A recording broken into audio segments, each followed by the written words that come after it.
Hoffman Show. We're on the Team 980, always live as well on the free Odyssey app. Streaming live on YouTube too at the Team 980.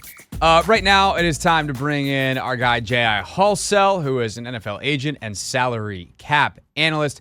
Talk about Terry McLaurin's contract situation, as well as a couple of others with the Commanders. J.I., how are you, sir? I'm doing well, man. Thanks for having me on, as always. Always a pleasure to have you. So let's start off with Terry, who is looking for a contract extension for the second time in his career. And he's in a pretty interesting spot because, J.I., he has been incredibly productive, and last year was his best season ever. But he also is now 30 years old, or is about to be 30 years old. Will be by the time the season starts. So if you were working for a team, what would you be telling Terry's agent? If you were Terry's agent, what would you be locking in on with the team to get your guy paid? Yeah, I think both agent and club understands that Terry should be paid like a number one wide receiver. The question, though, becomes, given the fact that, yes, this 2025 season will be his age 30 season, it kind of reduces, though, the value of his number one wide receiver contract. We're obviously not going to pay him akin to Justin Jefferson or Jamar Chase, obviously, where those deals are in excess of $35 million per year. But we're also probably not going to pay him similar to Brandon Ayuk, who's at $30 million per year. So the question then becomes, okay, well, who's a comparable contract? And so whether you're the agent or you are the club, you look at actually Chris Godwin's probably a good example in a lot of different ways, right? Because Chris Godwin is also roughly the same age as Terry McLaurin, but unlike Chris Godwin, Terry McLaurin's healthy. So we know that Chris Godwin is coming off of a severe ankle injury last season, and yet the New England Patriots were willing to pay him $30 million per year in free agency this year. So if I'm Terry McLaurin's agent, even though that's not a real deal, I'm pointing to that fact that this team was willing to pay Chris Godwin $30 million per year in free agency coming off a severe ankle injury. So therefore, if I'm the Washington Commanders and I know who Terry McLaurin is, both on the field, in my scheme, and in my locker room, why would I not pay him something close to $30 million per year? Now, T. Higgins is another kind of comparable, even though he's a number two wide receiver in Cincinnati. But as a high-end number two wide receiver, he's getting paid just under $29 million per year. So those are all the different considerations when we think about, okay, from an APY standpoint at least, what should a Terry McLaurin deal look like? So if here's a contract that I have been throwing around as like, this feels fair to me, J.I. You tell me what you think of this. Let's go 3 for 90. So we hit the 30 million, 76 guaranteed, which would put him in the top 3 of total guarantees, according to Over the Cap. That would actually get him the the second highest behind Jefferson. That actually put him above Chase. And fully guaranteed, obviously, the total guaranteed versus fully guaranteed, those numbers are a little bit different, and that 76 is a little bit farther down on that front. But that way, we keep things fairly short. We're pretty confident that Terry is going to be good for the next couple of years. It's obviously pretty dense in terms of the cash flow there. But if I tell you 3 for 90, 76 guaranteed, how does that sound to you?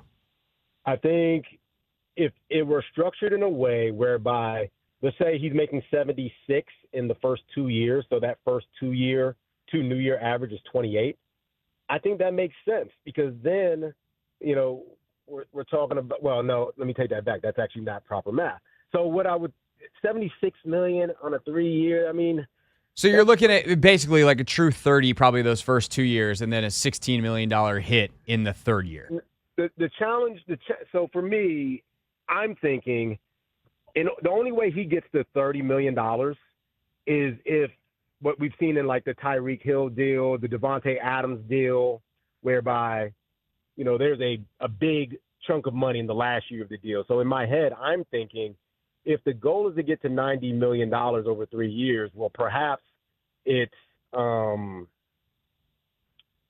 it, let's call it 56 in the first 2 and then 34 in the last year of the deal. So that way, now you're getting the player his $30 million per year APY that he wants, but in my head, I'm paying 26, 27 in the first 2 years, which I think is probably the right number when you compare him to, say, a DJ Moore contract. But we're only getting to 34 mainly for aesthetic purposes. J.R. Halsell, salary cap analyst, also an NFL agent with 3 Strand Sports with us here on the Hoffman Show. Okay, so that makes sense on some level to me. If I'm Terry, I'm saying I'm better than DJ Moore. I'm better than even like DK Metcalf is a deal that I've heard thrown around as a comparison. His was a longer deal with a lot of funny money in it, but everyone kind of gets to say their thing in terms of the number. They get their bragging rights here and there, but it's something that still kind of works out for the team. So like how does, if I'm Terry's agent and I'm like, my guy's way better than DJ Moore, like what are you saying if you're the club there, or does the DK formatting where maybe we go a little bit longer on the deal even though he's an older player, does that actually become more appealing because it lets us spread out some of the cap? I would say that a couple of things. When we talk about DK Metcalf or any of these other kind of 30 million plus per year wide receivers, all those guys are a lot younger. Well, and a lot is a relative term, but they're younger than Terry McLaurin. They're not going into their age 30 season, right? And so that's where it becomes, okay, if we're going to get you to 30 million per year, we're really only doing it for aesthetic purposes. I really feel comfortable with 28. And so now on the agent side of this, if you're telling me we can get there to 30 million per year, aesthetically, so that it's 3 years for 90, but you're going to guarantee 56 million of it or more, then perhaps that's where you kind of strike the balance. It's like we're not getting to the APY that we necessarily want, but if you're going to guarantee a significant portion of it, for most of these player contracts, that's the most important metric anyway. That's where I want to be competitive relative to the rest of the wide receiver market. Because, again, if we're saying that Terry McLaurin, and the agent is probably not going to agree with this, but if we're saying Terry McLaurin is not too different than Chris Godwin took a $22 million per year deal to stay in Tampa. And I'm not saying that was the right deal, because $22 million per year in Tampa relative to $30 million he passed up on in New England is a material number, but it is a factual metric. So, again, you've got to figure out kind of where do you want to pick and choose your battle when we think about structuring a deal for Terry McLaurin. And I think for him, it's about winning on the guarantee and maybe not getting caught up in, I want a $30 million per year guarantee like some of these younger wide receivers. So that was gonna be my next question for you, J.I. Is like, if you're, and I put you kind of in the role of the team here a couple times. If you're Terry's agent doing this, and you're in a very unique spot because of his age, but also the production. Like his ascension still looks like it's happened. Like his last year was his best year. So you're going to be arguing that my guy's not even declining. Like he's still on the ascent. He's still getting better. He's only going to get better with another year with Jaden and Cliff. What's a number that's important to you? Is it, if I'm sorting this out on Over the Cap, looking at it, is it the total guarantees? Is it the fully guaranteed? And what kind of ballpark do we need to be in to get this done? Yeah, I think it really is how much is truly guaranteed at signing, what is the total guarantee. Because I'm thinking this is going to be more of a shorter deal, it is the vast majority of the total guarantee being truly guaranteed for skill, injury, and cap at signing. And again, it's really about maximizing the total guarantee relative to the number of years on the deal, and that being that guarantee per year number. That's way more important than where we end up on the total value average per year. So the last question I have on Terry's contract for you, J.I., is Jaden Daniels, and I can't believe we're already talking about this, but like in 3 years, Jaden Daniels, if he is remotely close to what he was last year, is going to be the highest paid player in football. He's going to make God knows how much money, $70, $80 million a year. And the cap, it'll be relative to a cap that's continued to go up in that point. But we know that eventually, like, you want to have very clear decks to be able to get that deal done the second Jaden becomes extension eligible. How does that impact what you might do for a guy like McLaurin if you want to say, hey, it's going to be maybe a 3 or 4 year deal, and normally we pack a bunch of money at the end? Is there any scenario where it makes sense for the team to pack something at the beginning because they have money and space now, and you know that you want clear decks later? I think so. I think you can get both of these guys signed. I think Terry McLaurin can be extended, and you can still extend Jaden Daniels after the 2027. Actually, take that back. After the 2026 season, the way you structure it is, yes, kind of like what you just suggested on a Terry McLaurin deal. You try to maybe have those cap numbers be a little bit more in the front of the deal. You put mechanisms in the Terry McLaurin contract so that you reduce the cap numbers into 2026, 27, 28, particularly in 27 and 28 when you anticipate having a Jaden Daniels extension.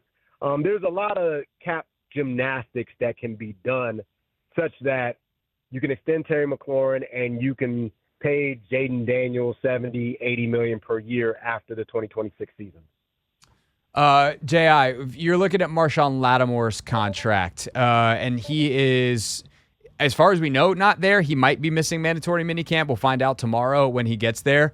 He's got $16 million this year, $16 million next, but it's just $2 million to move on from him this year. So, and basically nothing is guaranteed further. Does that scream to you that this is a guy that wants something with his contract? And if so, what would it be? Or, he's missed OTAs and a bunch of voluntary stuff in the past. Maybe he shows up tomorrow and this is no big deal. But based off the structure, does this seem like something where he might want something? And if so, how can Adam Peters make him happy contractually without changing too much of the math on his end of it? I think for a guy who they traded for and didn't really get a lot of return on last season, I don't really foresee them doing much contractually. And also, you just said it. I mean, he's got a history of he's not really a big off-season workout participant historically. So I don't really see the club doing much, if anything, to adjust his contract, even if it is to sweeten the pot here in 2025. Yeah, that's the question I have is if he doesn't show up, you just be all right, we'll guarantee some of your money for this year, but we're not actually changing anything. We can still cut you after the year, et cetera. But we'll see. J.I. Halsell, salary cap analyst and NFL agent for 3 Strand Sports. J.I., always great to have you. Thanks so much for your time as always and the insight on this very complicated conundrum the Commanders are in with Terry McLaurin. Appreciate it, Craig. This is The Hoffman Show on the Team 980 and the Odyssey app.